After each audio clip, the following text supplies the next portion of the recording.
Well, welcome to this module on connected vehicles and the future of transportation. We're actually going to do two things today at the very highest level. The first is that we're going to spend some time today talking about the basics of what connected vehicles are, some of the background, where we are with the legislation, and then we're going to have a major shift in the second half of the program to talk specifically about what this means to you as public agency officials and what it means to your organizations. So here's the organization that we're going to have for the program today. We're going to talk about four specific things. What are connected and automated vehicles, connected vehicle technologies and applications, a little bit about that. Just a little on policy issues. And then, like I say, we're going to spend a fair amount of time talking about what does this mean to you. All right. So let's start with what are connected and automated vehicles. Well, at the very highest level, a connected vehicle is simply a vehicle that has some way of wirelessly connecting to something in its environment. It could be a cell tower, it could be a cell phone, it could be a piece of equipment on the roadside, it could be another vehicle. And at the highest level, we see two kinds of connectivity. For example, cell connectivity, where you have a cell connection in the vehicle, perhaps you bring the cell connection with you, with your phone. We are, however, going to spend most of our time talking about dedicated short-range communication, or DSRC. Now, there's some terminology that perhaps you've already heard, but that you need to be familiar with. Vehicle-to-vehicle is V2V connectivity. V2I is vehicle to infrastructure connectivity. V2X is vehicle to kind of everything else. Pedestrians, motorcycles, bicyclists, whatever else is out there that we can connect to. So that's the terminology that you'll hear today. So just to take a moment to talk about cell connectivity, I do think this is very important because cell connection is here today, and you already know that.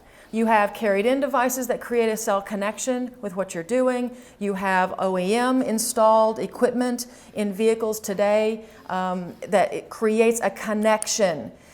What's important about this is that you are aware of it. The other thing that's important is that you are attentive to the way we use the terminology. Depending on which environment that you're in, you'll hear people talking about connected vehicles, and in our world, frequently they mean specifically DSRC. But in other worlds, particularly in the private sector, that connected vehicle might in fact be through cell connection. And they are very different things technologically. The applications that they support are very different. So importantly about cell connection, this is a growing market. You see it everywhere. All you have to do is read the paper and follow the news and what's going on in app development, and you see the level of growth in this industry.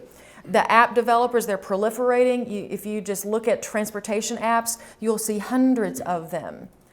And one of the reasons for that is that this is a high market.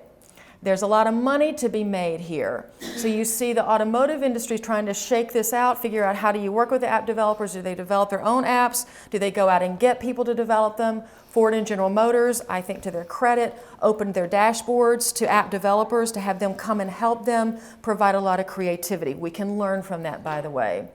General Motors, this model year, began installing 4G LTE connectivity in all of their models, not just the high-end ones, but all of their model cars. This is something that's going to happen just as a matter of course. These are some of the things that you might see where they are involved in transportation applications using cell connectivity. There are probably some companies on here that you're familiar with. Enrix, Waze, for example, we work with them a lot. Enrix and Here, I meant to say. Now, Waze is an app. You might wonder, are you on Waze? If you're not, I would encourage you to try it out just to see the amount of data, the amount of information that they have available to users. It's really astounding. Perhaps some of you are even working with Waze because they're moving out into state DOTs and in cities to try to partner with that. DriveWise is a commercial vehicle application using wireless cellular connectivity. NextBus is one of many transit applications also using cell connectivity. So now if we shift from cellular, and now we're going to spend the rest of our time focusing on dedicated short-range communication, DSRC. DSRC is a different kind of technology. It's based on Wi-Fi. So if you imagine that you take your Wi-Fi router that's in your home and put it in your car. It's actually a Wi-Fi transmitter and it's a Wi-Fi receiver. So it both transmits and receives. That's really hard to do, by the way, transmitting and receives. And it is very useful for safety applications. One of the things that's unique about DSRC is that because unlike cellular, which is one-to-one communication, DSRC is one-to-many. It broadcasts 360 degrees from the receiver. That helps make it quicker and able to support safety applications that we cannot support through a cell connectivity. And that's why we have been so interested in it. So let's just look a little bit about the technology behind it and why it's important. Why would we care? And it is a very low latency broadcast connection uniquely suited for imminent crash warnings. We cannot do what DSRC does through cell connectivity. It has had a lot of research. I'll share a little bit about that with you. And the development and the deployment is moving forward, which is why it is so relevant to you today. This is a quote from NHTSA. And I assume that you know NHTSA, the National Highway Traffic Safety Administration. Their role is to regulate safety on the automotive fleet. So NHTSA, when they examined DSRC's capabilities and we studied it, they said V2V technology can address a large majority of crashes involving 2 or more motor vehicles. You might have heard a quote that DSRC can address 80% of crashes. That is actually a misquote. And so I want to make sure that we get it right and that you understand. So V2V technology, vehicle to vehicle, the real quote is it can address up to 80% of non-impaired crash types, okay? Not 80% of crashes. And it's the crash types that are implicated by DSRC are vehicle-to-vehicle crashes. It does not address run-off-the-road single vehicle crashes unless there's an infrastructure component. But NHTSA is looking specifically at V2V connectivity, not V2I. But tremendous potential here for crash reductions and saving lives. So let's shift to understand a little bit about how this works. So again, you've got that Wi-Fi router, transmitter, and receiver on board the vehicle. So that equipment takes data off of the vehicle, and some of the data elements are what you actually see on the slide. It takes the data off of the vehicle and it transmits it 10 times a second, 360 degrees around the vehicle. Now, it uses dedicated spectrum at 5.9 gigahertz that was allocated by the FCC. It is important to understand that that spectrum is under a great demand today by the wireless industry. FCC is actually working with US DOT and the auto manufacturers right now to understand if that spectrum can be shared. There's testing that's going to go on, so it's still a work in progress. But it does use dedicated spectrum. And again, it's taking that data and it's called the basic safety message. And I actually think that's important for you to remember, the basic safety message. It's a set of data that takes it off the vehicle, transmits it 10 times a second. Importantly, there has to be another vehicle similarly equipped to use the message. So one transmits, the other vehicle receives. So one transmits and the other vehicle receives. The receiving vehicle takes that data. There are algorithms on board the vehicle that process that data and then tell you if you are in an imminent crash situation through warnings inside the vehicle. So you have to have both vehicles equipped, sending and receiving, for the technology to work. Now, when in the early years, there was this idea that we were going to have to instrument all of the roads in the country for this to work. That is in fact not true.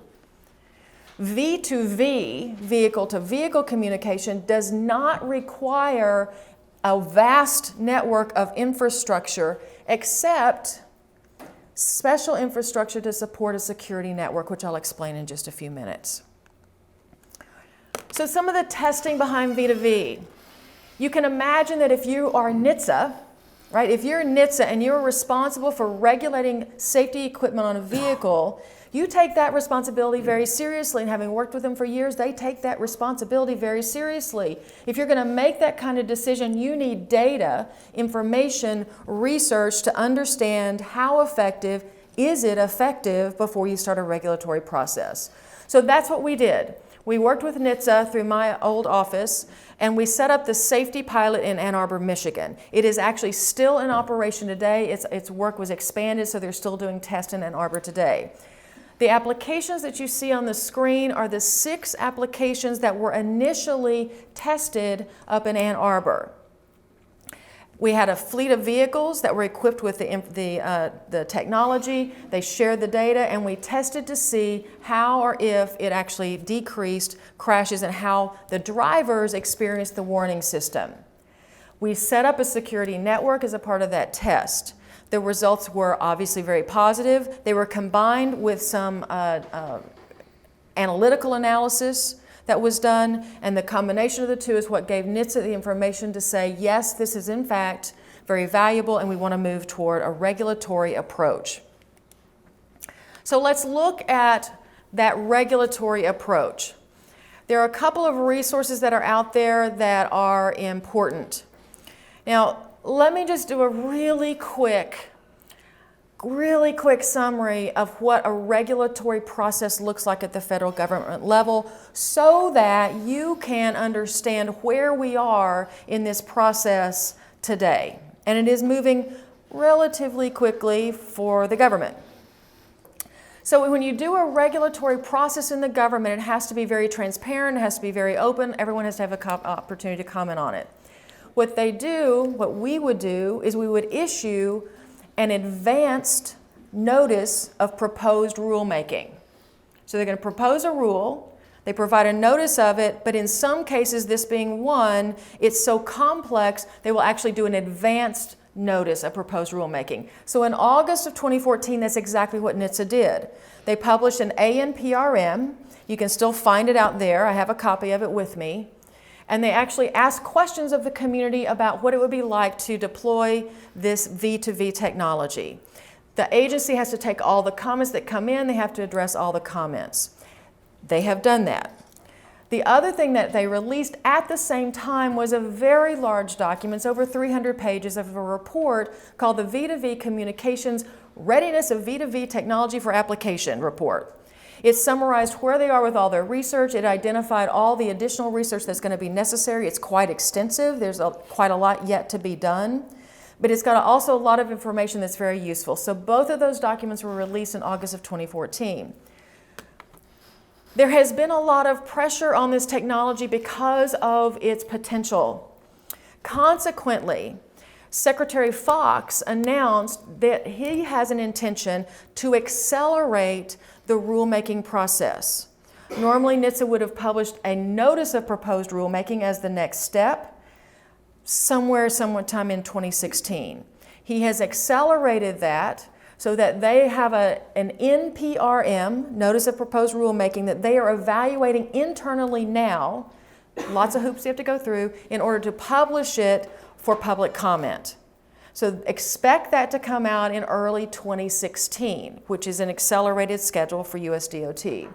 Once again, it will publish the Notice of Proposed Rulemaking will actually be the proposed regulatory language. Everyone can comment on it. They are required to address all those comments before they would publish a final rule. Now, in NHTSA's case, when they do a final rule, just imagine, all the automotive manufacturers have to change their manufacturing process. This is a big deal. So they give several years typically to phase in the new requirements.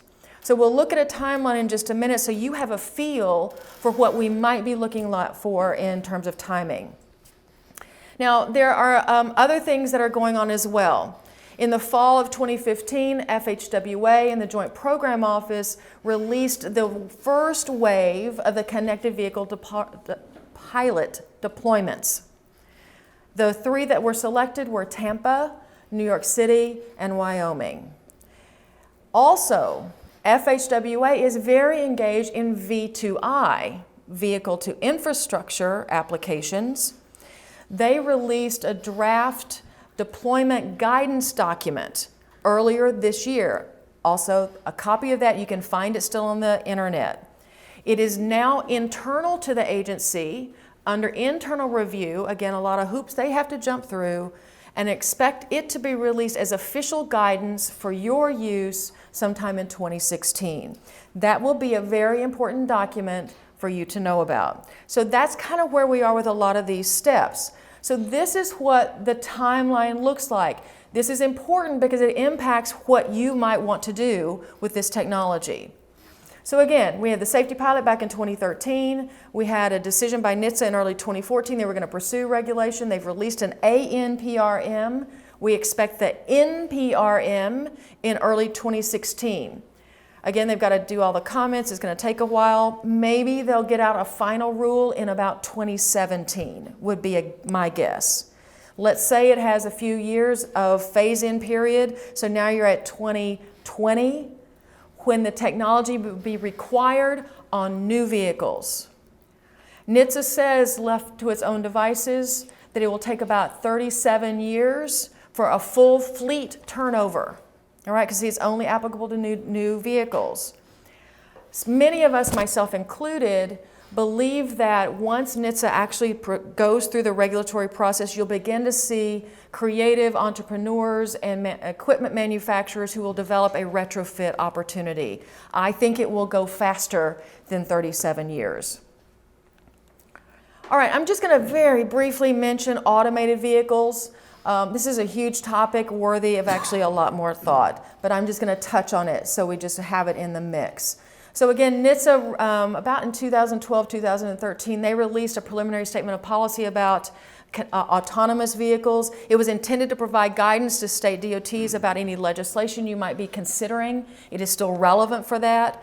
The thing that most people remember about it, though, is it created this terminology around autonomous vehicles, so that now you'll hear people talk about level 0 to 4 autonomous vehicles. Level 0 being vehicles that have no autonomy, level 4 being fully self-driving vehicles, like you would see with the Google car, where there's no steering wheel, all of that.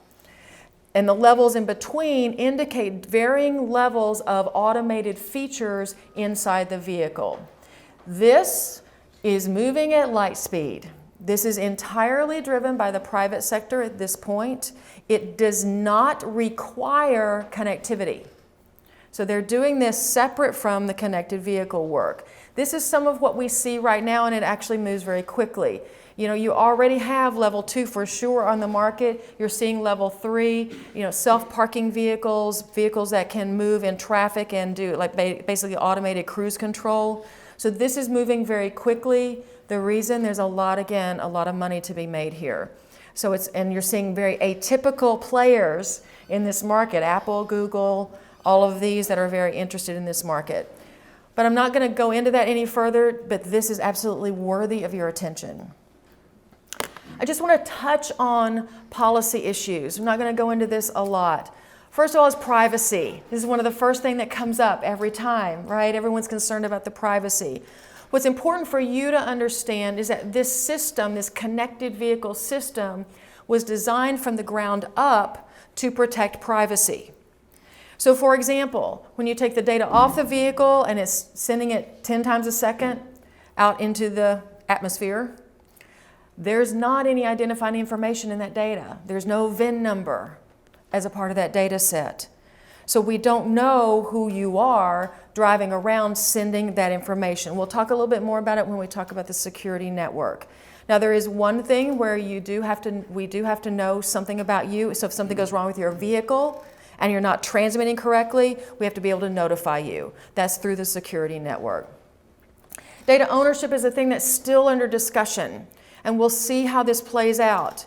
At this point, there are no data ownership restrictions.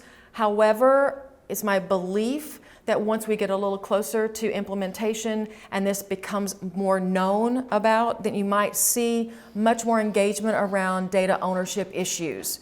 So for example, the basic safety message is this data about this big.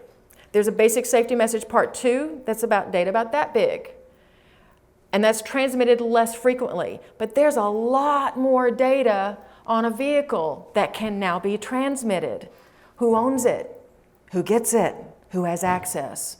Those are all very important issues that are still to be worked out. USDOT had to assess its authority around this. It's pretty clear at this point, and it's fairly clear that they have the authority to regulate all this kind of equipment into the vehicle fleet, and they believe they have the authority to cause a safety security system to come into being. FHWA is very clear on their authority. They do not have the authority to regulate infrastructure to you. It is a choice that you will make, and it's a very important choice for you to think about, and how do you choose to go about that. The guidance document that they're issuing will have a lot of information that will support that, and some other documents as well.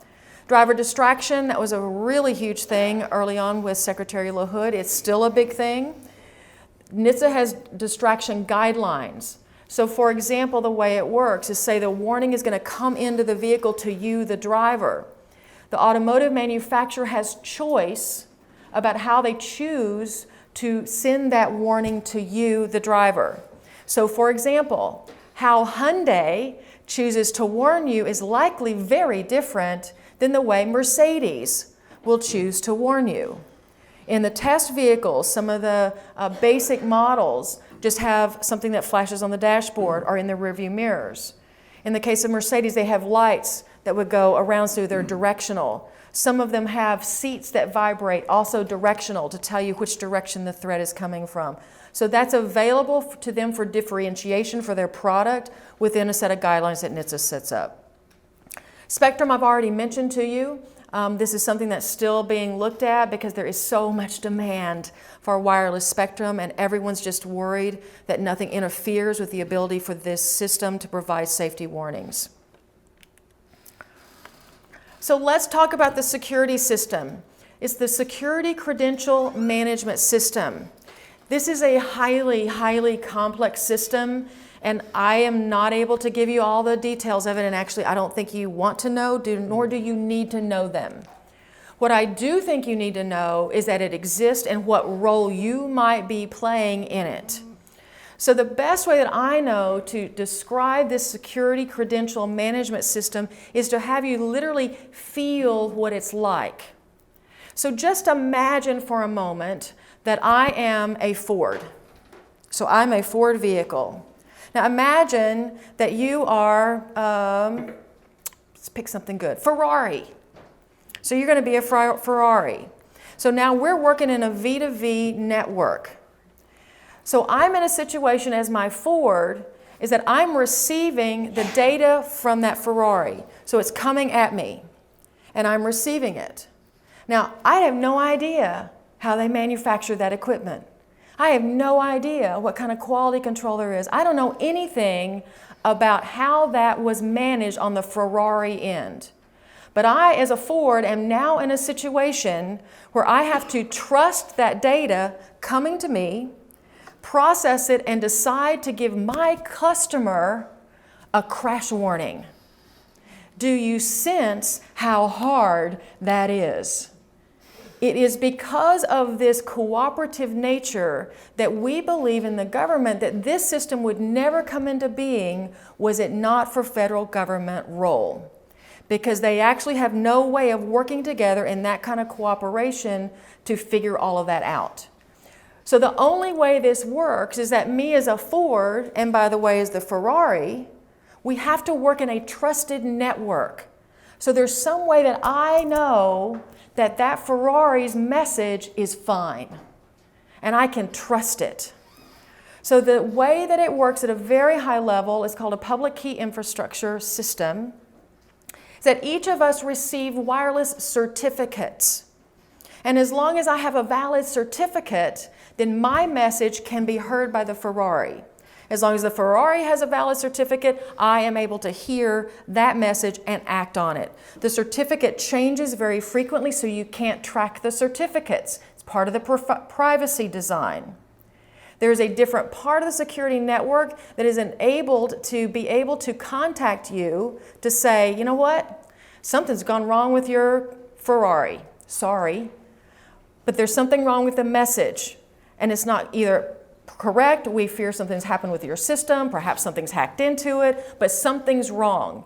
And so your certificate is revoked, and that way I no longer hear it. A different part, firewalled off, a different part of the security network is able to contact you, the driver, to say, you need to take your car in for service, there's something wrong with your system, and bring it back into the trusted network. NHTSA, because this is so complex, NHTSA released an RFI, Request for Information, back in 2014 to ask for input about this system and ask, how do you think we would set this up? How would we govern it? How would we run it? Who's going to pay for it? Because they're really clear it's not the government. So there needs to be some private entity that comes into being to run the security network. This is hands down the most complex piece of connected vehicle work. So this is kind of what it would look like. Right? You have that entity, whatever it is, that's providing communication support to all the vehicles that are communicating with each other. Here's why you care. Let's say you decide you want to play on the infrastructure side. So you want your traffic signal to be saying signal phase and timing, signal phase and timing, signal phase and timing. You too have to be trusted. You too have to be part of that network so that they know somebody hadn't hacked into your traffic signal. They need to know that something's going to work and that they can trust that equipment. We don't know how that would work. We don't have any idea what it means to you specifically. All I want you to know now is just to pay attention to it. Know to ask about it. It is important, and it's probably going to be part of the entry to be able to play in this game. All right, so let's shift gears. So we've talked a lot about kind of where we are legislatively, kind of what the technology does and how it works. Now let's look at, what does this mean to you? What does it mean to you today? What does it mean to you in the near future? Now, there are a lot of opportunities here, a lot of them around the data. Just think about the amount of data that's going to be flying around, even if you're only dealing with the basic safety message part 1, which is the smallest amount. What does that data mean to you in your world in transportation? So what we're going to focus on first is, what does it mean today? And it's still a little crystal ball gazing, but I'm going to give you my best assessment. Now, if you look at several opportunities that you have and several functions that you serve, I've highlighted 4 of them. The first is about capturing data. You do that. Another is about procuring data. You probably do that. Another is about, how do you be a participant in all of this ecosystem that's developing? And then you also provide traveler information. So let's look at what is implicated in each of these 4 areas for you today, as well as then what it looks like maybe 5 to 10 years out. So this is kind of what we see in terms of the cell and the DSRC connection. You do need to be aware cell connection is right here, right now. You can take advantage of it for purchasing data. A lot of data that's out there. It's important to be a participant. You can look at how that's working now. We'll talk a little bit more about that for DSRC. I think that's very important. So there's a lot of opportunity today that is worthy of your time. So let's look at the capture data side. One thing that I believe that's worthy of your effort today is to start looking at your data picture. What data do you have? Signal data, freeway data, incident data, weather data, bridge height data, curvature data. What information, what data do you have right now? How are you using the data that you have right now? What do you need it for? What function are you serving with that data? Because keep in mind, you're about to enter a world where all this shifts. And if you don't understand what you need right now and for what, you're going to have different sources of data, and you're going to need to know how this is relevant to you and can it work for you. So what information do you have? What information would you like to have? And how does it impact what you're capturing today? Because you can do data capture through traditional methods, you've got Bluetooth, but now we're entering a world of connected vehicle data. Procuring data. Probably if I were to ask you, many of you would already be procuring data from perhaps INRIX, from here, from Waze. Again, Waze is working with cities and states today, and I believe there are several here today who are already working with Waze in the vast amount of data that they have. This is all cell data. This is here today, right now. FHWA has made available the National Performance Management Research Data Set. I think I got that right. The NPMRDS data set. It is based on HERE data. You can get that to look at it, to play with it. It's historical data. It's provided monthly, as I understand. So if you're not already using that, this is a great way to start looking at what kind of data you can get, and it's free. Great opportunity. That's something you absolutely ought to be doing today. So when you look at whether you want to purchase data or go get it yourself, because we've always kind of been a do-it-yourself sort of industry, you have to evaluate what are the cost trade-offs. What's the cost of buying it versus the cost of installing and maintaining and keeping everything up, installation and maintenance cost. So it's a trade-off. And I believe that that trade-off is going to be even more important in the coming years. Today, I believe you can be a participant. Now, how do you be a participant? One of the ways is by sharing all that data that you have. There are app developers out there, there are businesses out there that can use that data to provide information to all the travelers that we serve. Think about the data that you have that you can release. Transit data has been made available for a long time. That's one of the reasons that right now there's a proliferation of transit apps. You can very easily get real-time information about transit because the data's out there. How can you enable that? Some cities are releasing their signal phase and timing information. How can you enable that? Again, app developers take that and they provide a service to the people that we serve. Some cities, New York City being an example, have done app development contests. Here's the data. You guys go be creative, see what you can come up with, and they create these amazing apps that make transportation and travel easier in those cities. It's a way to be part of this evolution and be right in the middle of it and take advantage of it when we probably don't have the time or money or the resources to do really creative, crazy apps. It's a way to participate. As public agencies, we always have to ask, is it serving the public interest? And that's the question. Because it's really easy to get caught up in the legal issues about the data. But the bottom line question is, are we serving the public that we're here to serve? Today, another thing that I believe that you can do is to start thinking about how you would use DSRC applications in your location. That might look like identifying high crash intersections. So you have vehicle to vehicle and vehicle to infrastructure communicating with your traffic signals. High crash intersections. Do you have planned signal upgrades already in your tip? Great time to be thinking about adding a little bit of money to enable your ability to include DSRC equipment in those planned signal upgrades. Do you have corridors where all of that data coming from the vehicles could really help with your operation of that corridor? Do you have locations where DSRC might fit a unique need? For example, if you have a curve where you continue to have people running off that curve, if you have DSRC there distributing curvature information, it's very high likelihood that you would see people take advantage of that and provide warnings about the curvature. A couple of documents for your reference that are out today. The AASHTO Infrastructure Footprint Analysis is available today. FHWA's Vehicle to Infrastructure Guidance has been out. Right now it is not out in an official way. It will be coming out again as official guidance in the near future. That again are two great resources for you as you think about how would you plan for DSRC. It is absolutely not too early. Another way that you can be a leader in this space and prepare, because it's coming, there are affiliated test beds. If you are so interested and so inclined, you can work with the affiliated test bed program, set up test beds in your location.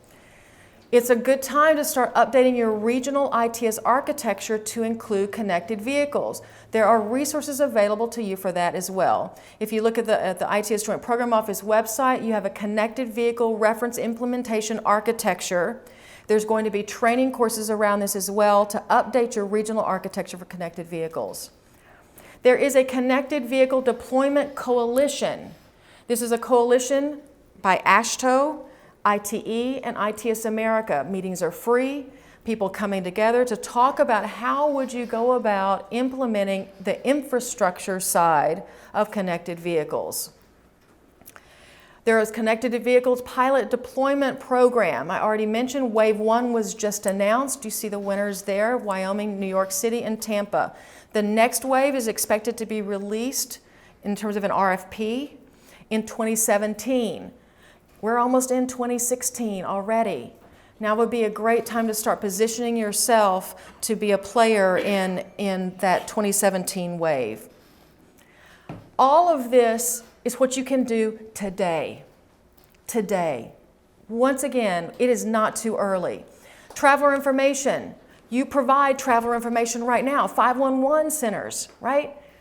Your state DOTs, your cities are very likely active on social media. This is going to change, particularly 511. In a world where information is out there in the form of apps, what does that mean to your 511 system? It might be a good idea to start thinking about that. What does this mean to our 511 system?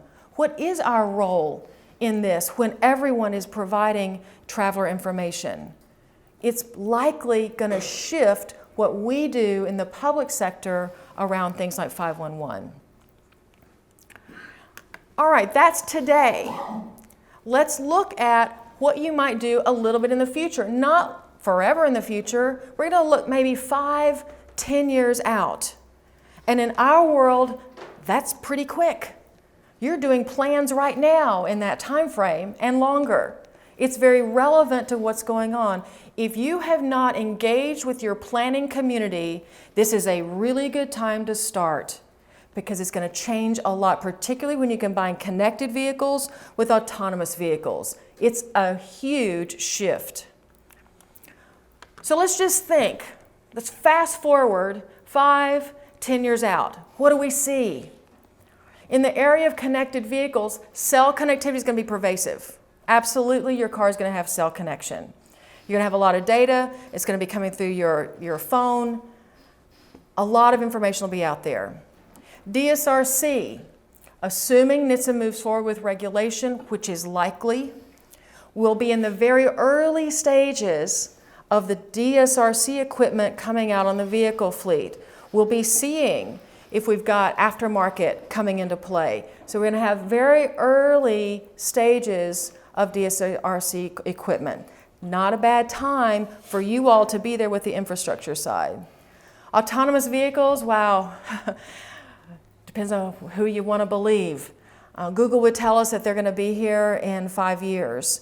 Most people that I talk to think it's going to be a little longer than that. The thing I would suggest to you is to listen really closely to what you hear in the media. The question is not, is the technology going to be here? Is it available for sale? Is it operational on all types of facilities? You can imagine that to drive on a freeway, you have many less things to worry about. If you're on a surface street, on a major arterial, now you've got buses and trucks and pedestrians and bicyclists and Fluffy and Fido and soccer balls. So there's a lot more to be attended to in some of those areas. So listen carefully when you listen to people talk about the time horizon. But without doubt, in 5 or 10 years, it's going to be a pretty big impact in what we do. We should be planning for this now. So capturing data. In 5 to 10 years, I believe that U.S. public agencies may still be capturing some data. There is likely very specialized data that you will need. Now, I live here in Maryland. We have a Bay Bridge. They capture wind velocity because sometimes we have to close the bridge. That's very specialized data. The vehicle is unlikely to give you wind velocity. So there's still going to be some needs to capture specialized data. What is it? It's a good time to think about what are those specialized needs that none of this other stuff is going to provide. How does DSRC data impact you? One caveat. One of the things to watch for is what are the specific data elements inside the basic safety message. NHTSA can only require the data elements that are needed to support the safety applications. You probably need other data for operational applications. Is that going to be available? We don't know. NHTSA can't regulate that. They have no authority over that. So you need to know inside the basic safety message. So once again, you're going to be in a situation of balancing the cost benefit between buying some of this data from whomever it is that's selling it, because we don't know, I think it's going to change, and then procuring it yourself. Procuring data, I think this is going to be a much bigger part of your world in 5 to 10 years. There's just going to be so much data out there. Data analytics, I also believe will be a much bigger part of your world. It is no small thing to take the amount of data that's going to be flying around and convert it to usable information. It is a science and it is an art. If you're not already looking at data analytics packages, it'd be a good thing to start looking at as well. Traveler information, as I just mentioned, in this time frame, 5 to 10 years, there's going to be a lot of question about what are you doing with 511? You know, everybody's going to have this data. It's going to be so pervasive. What are you doing funding 511? But it's not a simple question. The public sector, we have a unique role to serve. We are the providers of equal information. We are the providers of social justice. We want things to be fair to everyone. Maybe not everybody has the sleekest, newest kind of piece of information and piece of equipment that gives all the information. I don't think it's a slam dunk that we're just going to close 511 down and go away. I think it's going to take a lot of thought about what our role is in the public sector and how do you complement what's going on in the private sector. Being a participant in 5 to 10 years, if you're not positioning yourself right now, my worry is that's just going to pass you right by. And anything that you need out of this process, you're not going to get it because now you're going to be negotiating with really big players. I think it's important to look at what you need now. How can you connect into this ecosystem and be sharing information in order to get information? Again, opening up your data. Who's going to be the first open data state? Who's going to be the first one to say, yeah, I got work zone information, I got bridge height information, I got traffic signal information. I'm going to put it out there in order to enable us to be part of all of this that's going on and participate in it. It may generate new partnering opportunities. Now, I'm frankly not quite smart enough to figure this out. But I would suggest to you that you need to keep your eyes and ears open for some new opportunities. I believe that in the atmosphere of all this data, there are going to be opportunities for partnering with people we never dreamed about. People who would love to have some of that data, have access to your right-of-way to capture that information coming off those vehicles that can monetize that data. Maybe there's going to be somebody that's going to walk in your door and say, listen, I'm going to operate your light system, I'm going to operate your traffic signal system, I'm going to operate all of this. Handle it. We'll handle it if we can have access to this information in your right-of-way. I don't know, but something's going to break free here. There's just too much money at stake, and you need to know how are you going to play. How are you going to play in it? Also, again, this is all assuming that NHTSA is going to regulate DSRC equipment. Have you chosen to install it? What choice are you going to make around this? It's your choice. FHWA is not going to tell you to do it. What have you chosen? What have you chosen around this? Again, good time to think about high crash intersections, corridors needing a lot of data? What are some of the considerations of installing DSRC? Right now, you'd own it. You'd have to pay for it. You'd have to maintain it. Might not be that way in the future. Don't know. But now's a really good time to start thinking about it because you're going to be right in the middle of it 5 to 10 years from now. Again, automated vehicles. We don't know. Big crystal ball gazing here. But what we do know is that it's coming fast. It's coming fast. Now just think for a moment about taking automated self-driving vehicles and merging them with connected vehicles. So now we have connected automated vehicles is what US DOT is working on and very interested in. So now think about merging that with the sharing economy. Imagine self-driving Uber.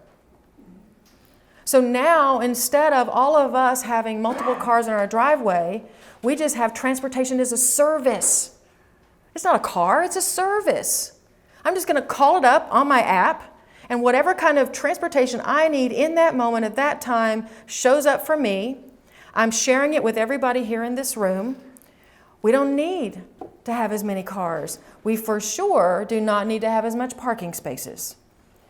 I believe that combination is going to completely transform urban planning. If you think about the work that you're doing with your planning department right now, long-range plans, 20 years in a long-range plan, identifying investments that have 20, 30, 40-year life, how are they thinking about this implication in the transportation plans?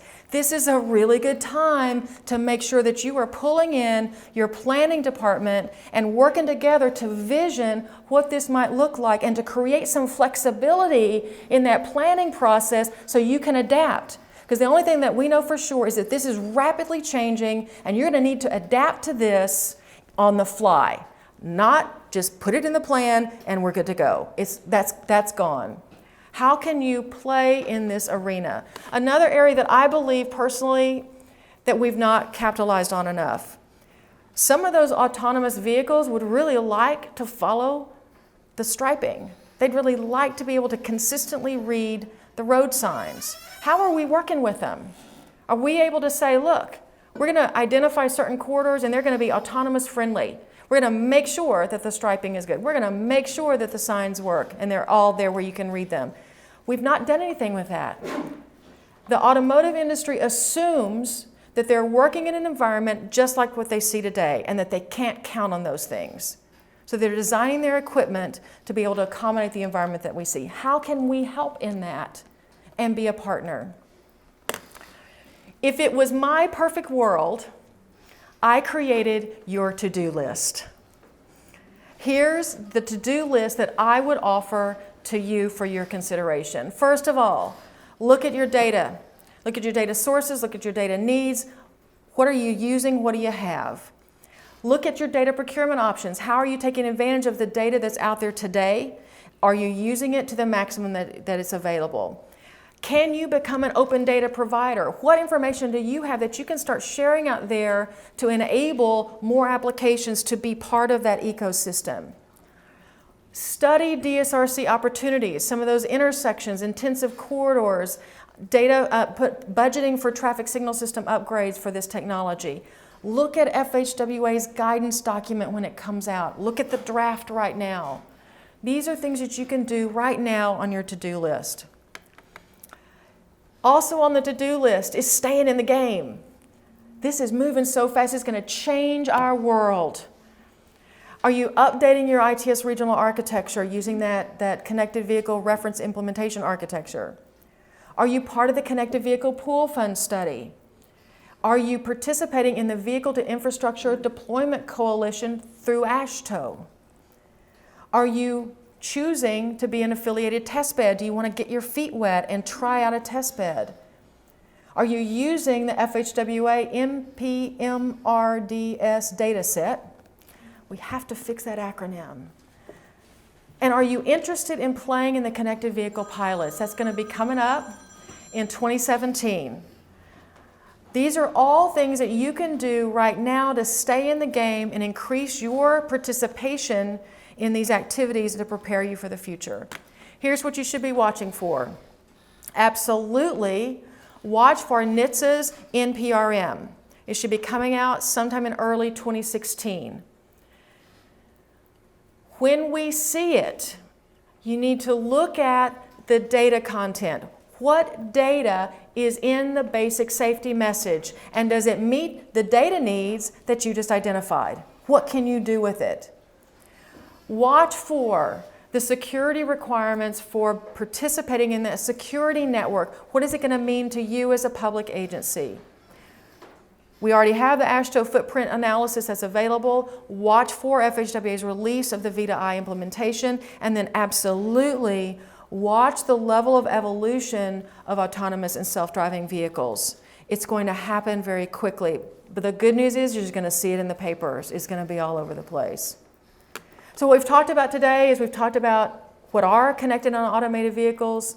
We've looked at some of the applications, how the technology works, the regulatory framework and the timeline. We've looked at a few of the policy issues, but mostly we've talked about why it matters to you and what you can be doing right now to be a participant and to be prepared. This is a revolution unlike anything we've ever seen before, and we need to be playing in the game. Thanks so much for participating today.